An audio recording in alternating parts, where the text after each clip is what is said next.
तो पहला number question दिया गया है, किसी कक्षा की वार्षिक परीक्षा के 60 शिक्षार्थियों के परिणाम निम्नांकित पाई ग्राफ द्वारा निरूपित है, चित्र देखकर बताइए। तो आपको यहाँ पर चित्र देखकर क्या बताना है, आइए देखते हैं। तो आपको पहला नंबर बताना है सबसे अधिक शिक्षार्थी किस श्रेणी में उत्तीर्ण हुए हैं, ठीक है।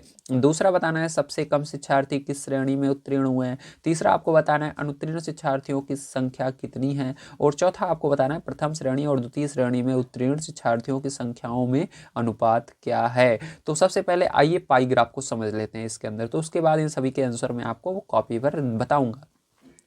तो देखिए पाई ग्राफ के अंदर हमको जो भी मान दिखाया जाता है वो अंश के रूप में दिखाया जाता है। तो देखिए यहाँ पर सबके ऊपर अंश लगा हुआ है, 60 अंश, 180 अंश, 90 अंश, 30 अंश, ठीक है। तो इसको अंश पढ़ते हैं। अब दूसरी चीज ध्यान रखना है, ये प्रथम श्रेणी, द्वितीय श्रेणी, तृतीय श्रेणी क्या है। तो अगर आप इंग्लिश मीडियम से हैं या आपको इसके बारे में ज़्यादा नॉलेज नहीं है तो मैं आपको थोड़ा सा समझा देता हूँ। प्रथम श्रेणी को इंग्लिश में हम कहते हैं फर्स्ट डिवीजन, द्वितीय श्रेणी को कहते हैं सेकेंड डिवीजन, तृतीय श्रेणी को थर्ड डिवीजन कहते हैं और अनुत्तीर्ण को फेल कहते हैं, ठीक है। तो इतना आपको समझ में आ गया होगा। अब एक चीज और ध्यान रखिएगा, यहाँ पर जो आपका ये गोला होता है, ठीक, ये वृत्त होता है, क्योंकि ये एक गोले के अंदर सभी मान दिए गए हैं। तो ये गोले का जो अंश, अगर इसके बीच की बात करें, ठीक, यहाँ पर केंद्र होता है, केंद्र पर कितने अंश का कोण बनता है, 360 अंश का कोण बनता है। तो ये जो गोला होगा इसके चारों तरफ अगर कोण बन जाएंगे तो 360 अंश होता है, मतलब ये 360 अंदर होता ही होता है।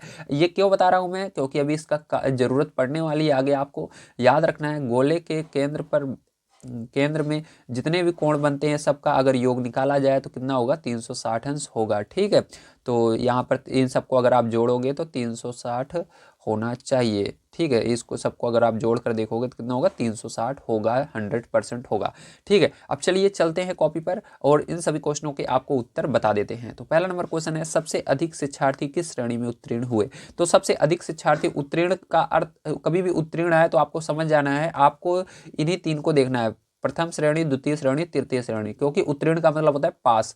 तो बच्चे तीन श्रेणी में ही पास हो सकते हैं, या तो वो प्रथम श्रेणी में हो, द्वितीय श्रेणी में, तृतीय श्रेणी में, first division, second division, third division. इसके आगे अगर इससे कम नंबर अगर आएगा तो वो फेल कहलाते हैं। क्या कहलाते हैं, अनुत्तीर्ण कहलाते हैं, फेल कहलाते हैं। तो फेल वाले को आपको नहीं देखना, अगर उत्तीर्ण बोल रहा है तो इन तीनों को देखना है। तो सबसे अधिक शिक्षार्थी किस श्रेणी में उत्तीर्ण हुए हैं बताइए जल्दी से। तो सबसे अधिक देखो, इसके अंदर 60 अंश है, इसके अंदर 180 अंश है, इसके अंदर 90। तो सबसे ज्यादा कौन सा, 180 अंश वाला है, तो मतलब द्वितीय श्रेणी में हुए हैं। तो आपको इसको लिखना होगा प्यारे बच्चों। तो चलिए यहाँ पर हम लिख लेते हैं। तो यहाँ पर हम लिखेंगे फर्स्ट नंबर, ठीक है।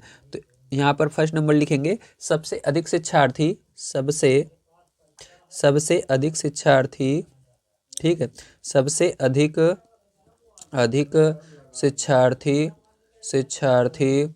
सबसे अधिक शिक्षार्थी द्वितीय श्रेणी में उत्तीर्ण हुए। किस श्रेणी में, द्वितीय श्रेणी में उत्तीर्ण हुए। किस श्रेणी में, द्वितीय, ठीक है। तो यहाँ पर आगे लिख दीजिएगा, द्वितीय श्रेणी में उत्तीर्ण हुए, श्रेणी में उत्तीर्ण हुए।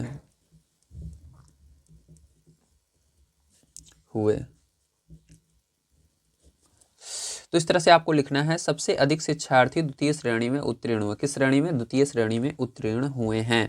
आइए आगे देखते हैं। तो यहाँ पर सेकंड नंबर का अगर इसका देखें, ठीक है, तो क्वेश्चन क्या दिया गया, आइए उसको पढ़ते हैं। तो सेकंड नंबर का क्वेश्चन आपको दिया गया है, सबसे कम शिक्षार्थी किस श्रेणी में उत्तीर्ण हुए। तो प्यारे बच्चों बताओ सबसे कम किस में हुए हैं। तो आपको इस फेल वाले को नहीं देखना है, ठीक, ये अनुत्तीर्ण वाले को नहीं देखना, ध्यान रखना है, इसको छोड़ देना है, ठीक। जब अनुत्तीर्ण लिख कर यहाँ पर आएगा तभी आपको इसको देखना है। तो अभी आपका उत्तीर्ण लिख रहा है तो आपको इन तीनों को ही देखना है। तो सबसे कम किस में है, 60 अंश, 180 अंश, 90 अंश। तो यहाँ पर देखिए 60 अंश सबसे कम है, तो प्रथम श्रेणी, ठीक है। तो यहाँ पर आपको लिख देना है सबसे कम शिक्षार्थी किस श्रेणी में पास हुए हैं या उत्तीर्ण हुए हैं, प्रथम श्रेणी में। तो यहाँ पर आपको इसको लिखना है, ठीक है। तो चलिए इसको लिख लेते हैं। लिखेंगे सबसे कम शिक्षार्थी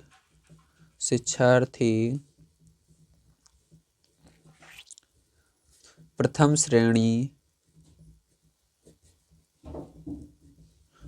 श्रेणी में उत्तीर्ण हुए, ठीक है। तो ये हो जाएगा आपका सेकंड नंबर का। ठीक है, चलिए इसके बाद चलते हैं थर्ड नंबर क्वेश्चन पर, देखते हैं क्या है और इसको भी हम करते हैं। तो थर्ड नंबर का क्वेश्चन यहाँ पर आपको दिया गया है, अनुत्तीर्ण शिक्षार्थियों की संख्या कितनी है। तो चलो हम निकाल लेते हैं यहाँ पर अनुत्तीर्ण शिक्षार्थियों की संख्या। तो यहाँ पर लिखना है आपको अनुत्तीर्ण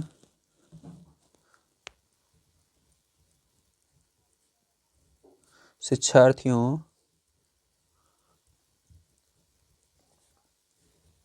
की संख्या बराबर। ठीक है, तो अनुत्तीर्ण शिक्षार्थियों की संख्या बराबर, देखिए ध्यान से आपको पैरचो, इसको किस प्रकार से निकाला जाएगा। इसके लिए आपको यहाँ पर पता होना चाहिए कितना अंश जो शिक्षार्थी हैं वो उत्तीर्ण हुए हैं। ठीक, तो इसके अंदर अंश में दिया गया तो अंश वाले को लिखेंगे, क्योंकि हमको संख्या बतानी है, अंश में नहीं बताना है, ये अंश में है। ठीक है, तो इसके अंदर 30 अंश है, तो क्या करेंगे 30 लिखेंगे, सबसे पहले 30 अंश लिख देंगे, या 30 केवल लिख दीजिए, अंश लिखने की जरूरत नहीं है। तो चलो अंश भी लगा देते हैं, दोनों ही सही रहेंगे। अब आपको पता होना चाहिए,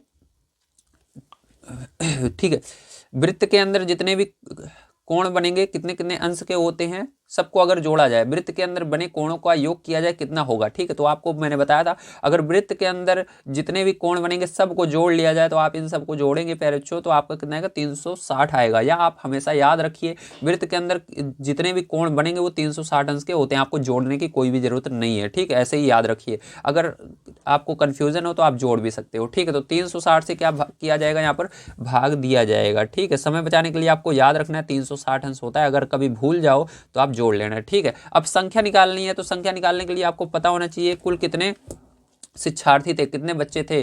ठीक है, कक्षा में तो 60 बच्चे थे, तो 60 से क्या करना है, यहाँ पर गुणा कर देना है, मल्टीप्लाई कर देना है। ठीक है, तो चलो अब देखते हैं इसको। तो यहाँ पर देखो क्या होगा, 0 से ये 0 कट जाएगा। ठीक है, तो आपका बचेगा क्या यहाँ पर, तो यहाँ पर पैरचो आपका बच जाएगा 30/36 गुणा 6।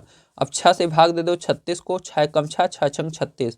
ठीक है, कितना आया यहाँ पर, आ गया आपका, क्या बचा देखिए, यहाँ पर 30 बचा, एक बचा ऊपर, एक का कोई भी अर्थ नहीं होगा, एक का गुणा 30 में होगा, 30 ही आएगा, नीचे 6 बचा। फिर 6 से भाग दे दीजिए, तो भाग दोगे इसके अंदर तो 5 आएगा।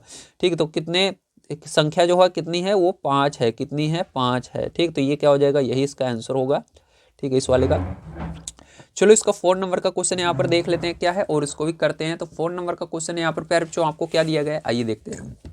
तो 4 नंबर का क्वेश्चन दिया गया, प्रथम श्रेणी और द्वितीय श्रेणी में उत्तीर्ण शिक्षार्थियों की संख्याओं में अनुपात क्या है। ठीक है, अब देखो यहाँ पर क्या करना है, संख्याओं में अनुपात आपको बताना है। ठीक, प्रथम श्रेणी और द्वितीय श्रेणी में उत्तीर्ण शिक्षार्थियों की संख्याओं में अनुपात क्या है, आइए इसको निकालते हैं। तो देखिए बच्चों, सबसे पहले आपको इस तरह से लिखना है, प्रथम श्रेणी और द्वितीय श्रेणी में उत्तीर्ण शिक्षार्थियों की संख्याओं में अनुपात बराबर। ठीक, अब इतना लिखने के बाद आपको क्या करना है, ध्यान से आप समझेंगे। ठीक है, अब इसके बाद आपको यहाँ पर आना है, देखना है प्रथम श्रेणी में कुल कितने अंश बच्चे हैं। तो प्रथम श्रेणी में 60 अंश हैं और द्वितीय श्रेणी में 180 अंश हैं। तो पहले प्रथम श्रेणी वाले को कह रहा है, तो 60 अंश को पहले लिखेंगे, 60 को पहले लिखना है आपको इस तरह से।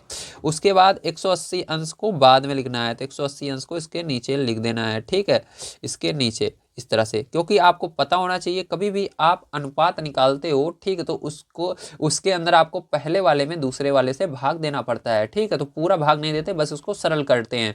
तो यहाँ पर प्रथम श्रेणी वाले को ऊपर लिखेंगे 60 अंश आया, और द्वितीय बटे लगाएंगे, दूसरी श्रेणी वाले को नीचे लिखेंगे। द्वितीय श्रेणी में हमारा 180 अंश है, तो यहाँ पर द्वितीय श्रेणी को हमने नीचे लिख दिया। अब क्या करना है, इसको सरल कर लेना है। देखो 0 से 0 आपका कैंसिल हो जाएगा, तो आपका यहाँ पर क्या आएगा, ध्यान से देखिए, 6/18 आया। आप इसको देखो 6 से भाग देंगे 18 में, 6 कम 6 छत्रिक 18। ठीक है, तो यहाँ पर कितना आया, 1/3 आया। अगर अनुपात की बात करें प्यारे बच्चों, तो ये क्या हो जाएगा आपका, अनुपात में ये जो बटे का निशान है इसकी जगह अनुपात लग जाता है। अनुपात मतलब 1-2 बिंदियां इस तरह से लगा दी जाती हैं और 3 को इधर लिख दिया जाता है, इसी को अनुपात बोला जाता है।